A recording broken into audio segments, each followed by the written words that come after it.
Hello दोस्तों, कैसे हैं आप लोग। उम्मीद करते हैं कि आप लोग अच्छे होइएगा और मन लगा के पढ़ते होइएगा।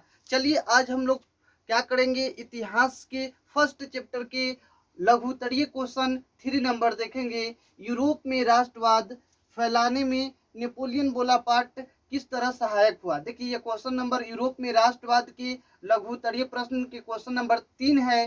3 में कह रहा है कि यूरोप में राष्ट्रवाद को फैलाने में नेपोलियन बोनापार्ट किस तरह से सहायक हुआ, इसके बारे में हम लोगों को लिखना है और डिस्कस करना है। ठीक है, तो किस तरह से सहायक हुआ वो हम लोग बताएंगे। और उसके साथ ही साथ अगर आप लोग इस चैनल पर कृपया आप लोग नए हैं तो कृपया लाइक शेयर और सब्सक्राइब कर दीजिए। और इस चैनल का नाम है एजुकेशन फॉर ऑल, छोटा सा नन्हा सा एक चैनल है जिसका नाम है एजुकेशन फॉर ऑल। और एजुकेशन फॉर ऑल में आप लोगों को स्वागत है। चलिए आज आप लोगों के लिए एक शायरी सुना दें आप लोगों के लिए।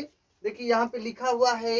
इस क्वेश्चन को सॉल्व करने से पहले आप लोगों को एक मोटिवेशनल लाइन और एक शायरी सुना दूं। मोटिवेशनल लाइन है कि रख हौसला वह मंजर भी आएगा, प्यासे के पास चलकर समंदर भी आएगा, थक कर न बैठे मंजिल की मुसाफिर, मंजिल भी मिलेगी और मिलने का मजा भी आएगा। तो ठीक है, उसके साथ ही साथ चलिए एक आप लोगों को शायरी भी सुना देते हैं। देखिए शायरी क्या है। कहावत है कि दिल के जख्म अब चेहरों पर दिखाई नहीं देती।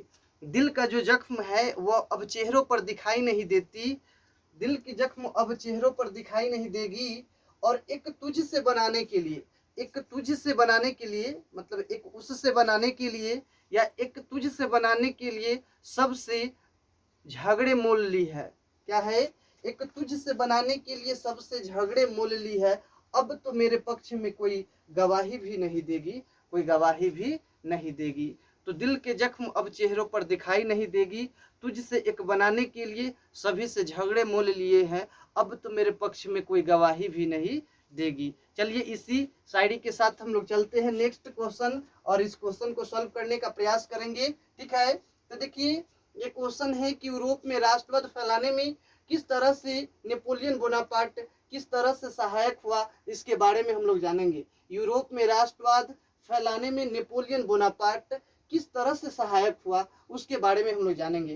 तो देखिए कह यूरोप में राष्ट्रवाद को फैलाने में नेपोलियन बोनापार्ट का निम्नलिखित योगदान था या निम्नलिखित तरीके से सहयोग किया, वो देखिए क्या क्या है। तो एक में है कि इटली एवं जर्मनी को भौगोलिक परिस्थितियों से बाहर निकालकर, मतलब जर्मनी और इटली का जो भौगोलिक परिस्थिति था वो खराब था, उस परिस्थितियों से बाहर निकाल करके वास्तविक सत्ता दिलाने का कार्य किया। मतलब नेपोलियन बोनापार्ट ने ही इटली एवं जर्मनी को भौगोलिक परिस्थितियों से बाहर निकलकर, अर्थात इटली एवं जर्मनी की भौगोलिक परिस्थिति जो था खराब था और उस खराब स्थिति से बाहर निकालकर वास्तविक सत्ता दिलाने का कार्य किया। तो एक ये हुआ। फिर दूसरा का है राष्ट्रीयता के सिद्धांतों को जन्म दिया। मतलब ये यूरोप में राष्ट्रवाद फैलाने में नेपोलियन बोनापार्ट 3 तरीके से सहयोग किया। एक तो है ये बता दिए और दूसरा का है कि राष्ट्रीयता के सिद्धांत, अगर सबसे पहली बार राष्ट्रीयता के सिद्धांत का जो जन्म दिया